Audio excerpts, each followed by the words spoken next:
नमस्कार, स्वागत है आपके अपने चैनल 5G एजुकेशन में। आज हम 8th ग्रेड अभ्यास पुस्तिका सामाजिक विज्ञान कक्षा 7वीं ये बुक हमें मध्य प्रदेश राज्य शिक्षा केंद्र भोपाल द्वारा सत्र 2024-25 हेतु नवीन बुक प्राप्त हुई है। ये वार्षिक परीक्षा की दृष्टि से बहुत ही महत्वपूर्ण है।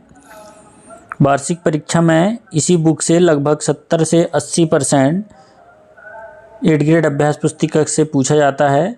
तो आइए इसमें हम हमारा अतीत 2 इतिहास, हमारा पर्यावरण भूगोल और सामाजिक एवं राजनीतिक जीवन 2 से संबंधित पाठों को यहाँ हम बारी बारी से अध्ययन करेंगे। आइए अध्याय 3 दिल्ली 12वीं से 15वीं शताब्दी, बहुत ही महत्वपूर्ण पाठ है सामाजिक विज्ञान का। ठीक है, प्रश्न नंबर 1 है, अलाउद्दीन खिलजी के शासन काल में खराज नामक कर संबंधित था। किससे संबंधित था? घरों से, मवेशियों से, कृषि से या व्यापार से? तो सी इसका राइट आंसर लिखेंगे आप, कृषि से। ठीक है, खराज नामक कर है ना, कृषि से संबंधित था। प्रश्न नंबर 2 दिया है, किस इतिहासकार ने कहा था कि इल्तुतमिश की बेटी रजिया अपने सभी भाइयों से अधिक योग्य और सक्षम थी? किसने कहा था? मिन्हाज ए सिराज ने। डी इसका राइट आंसर आप लिख लेंगे, मिन्हाज ए सिराज ने। ठीक है, प्रश्न नंबर 3 दिया हुआ है, भारत आने वाले यात्री इब्न बतूता का संबंध किस देश से था? किस देश से था? अफ्रीका से। तो बी इसका राइट आंसर आप यहाँ पर लिख लेंगे। ठीक है, प्रश्न नंबर 4 दिया हुआ है, मध्यकाल में रानी दिद्दा द्वारा शासित क्षेत्र था क्या? कश्मीर। ए इसका राइट आंसर आप लिख लेंगे। प्रश्न नंबर 5 दिया है, मोरक्को यात्री इब्न बतूता ने बताया कि भारत में सरदार किस इलाके के किले बनाकर नहीं रहते थे? तो मैदानी। डी इसका राइट आंसर लिख लेंगे, मैदानी किला में बनाकर नहीं रहते थे। ठीक है, नेक्स्ट है, रिक्त स्थानों की पूर्ति करना है। क्या है? तुगलक वंश के बाद खालिस्तान तथा खालिस्तान पर सैयद और लोदी वंश का शासन रहा। तो दिल्ली तथा आगरा पर है ना। ठीक है, बी देखते हैं इसका, दिल्ली में सर्वप्रथम खालिस्तान वंश की राजधानी स्थापित की गई। तो राजपूत वंश ने राजधानी स्थापित की थी। सी नंबर देखते हैं, तोमरों और चौहानों के शासनकाल में दिल्ली में खालिस्तान सिक्के प्रचलन में थे। तो दहलीवाल सिक्के प्रचलन में थे।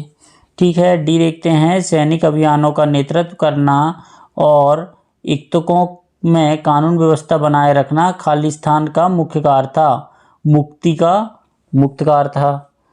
ठीक है, अकबर ने अपने प्रतिमान के रूप में खालिस्तान की प्रशासन व्यवस्था को अपनाया था, शेर शाह की प्रशासन व्यवस्था को अपनाया था। ठीक है, नेक्स्ट देखते हैं, प्रश्न नंबर 7 क्या दिया हुआ है, दिल्ली के सुल्तानों के बारे में हमें जानकारी किन साधनों से प्राप्त होती है?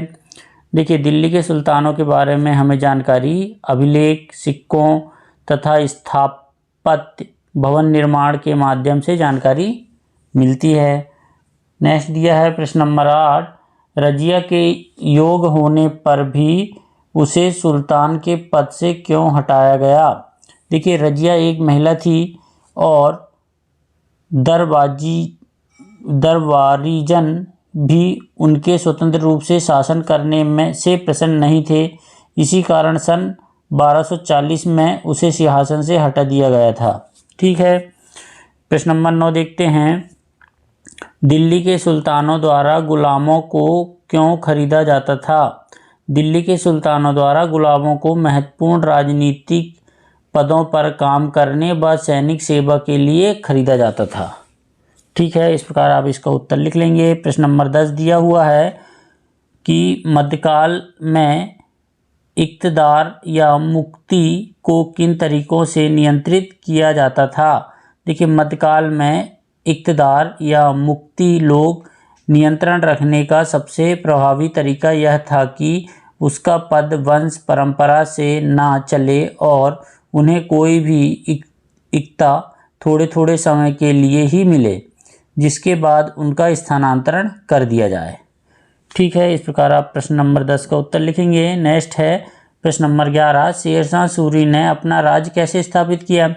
तो शेरशाह सूरी ने मुगल सम्राट हुमायूं को चुनौती दी और परास्त किया। शेरशाह ने दिल्ली पर अधिकार करके स्वयं पर राजवंश स्थापित किया। सूर्य वंश ने केवल 15 वर्ष शासन किया। ठीक है, इस प्रकार आप इसका उत्तर लिख लेंगे। प्रश्न नंबर 12 दिया है कि मोहम्मद तुगलक द्वारा उच्च प्रशासनिक पदों पर की गई नियुक्तियों की बरनी द्वारा क्यों आलोचना की गई? देखिए, मोहम्मद तुगलक द्वारा निचले खानदान के लोगों की उच्च प्रशासनिक पदों पर नियुक्ति दिए जाने के कारण बेरनी द्वारा उनकी आलोचना की गई। ठीक है, प्रश्न नंबर 13 देखते हैं। अलाउद्दीन खिलजी और मोहम्मद तुगलक के शासनकाल में क्या समानता थी? लिखिए।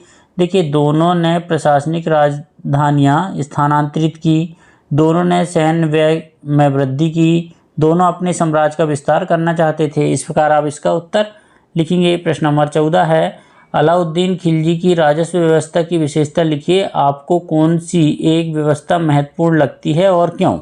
देखिए, अलाउद्दीन खिलजी के काल में भू राजस्व की दर सर्वाधिक थी। एक अध्यादेश द्वारा उसने उपज का 50% भूमि कर के रूप में निश्चित किया।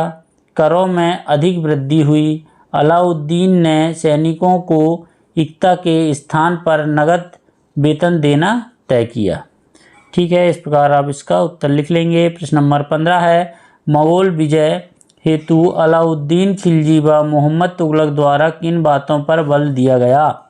देखिए, सल्तनत के इतिहास में पहली बार दिल्ली के किसी सुल्तान ने मंगोल इलाके में फतह करने के अभियान की योजना बनाई थी, जहां अलाउद्दीन खिलजी का बल प्रतिरक्षा पर था। वहां मोहम्मद तुगलक के द्वारा उठाए गए कदम मंगोलों के विरुद्ध सैनिक आक्रमणों की योजना का हिस्सा थे। ठीक है, इस प्रकार आप इसका उत्तर लिखेंगे। प्रश्न नंबर 16 है, शेरशाह सूरी के राज्य विस्तार के बारे में लिखिए। देखिए, शेरशाह सूरी ने मुगल सम्राट हुमायूं को चुनौती दी और परास्त किया। शेरशाह ने दिल्ली पर अधिकार करके स्वयं अपना राजवंश स्थापित किया। सूर्यवंश ने केवल 15 वर्ष शासन किया, लेकिन इसके प्रशासन में अलाउद्दीन खिलजी वाले कई तरीकों को अपनाकर उन्हें और भी चुस्त बना दिया। शेरशाह ने अपने साम्राज्य को प्रांतों में और प्रांतों को सरकारों में विभाजित किया। ठीक है, इस प्रकार आप इसका उत्तर लिख लेंगे।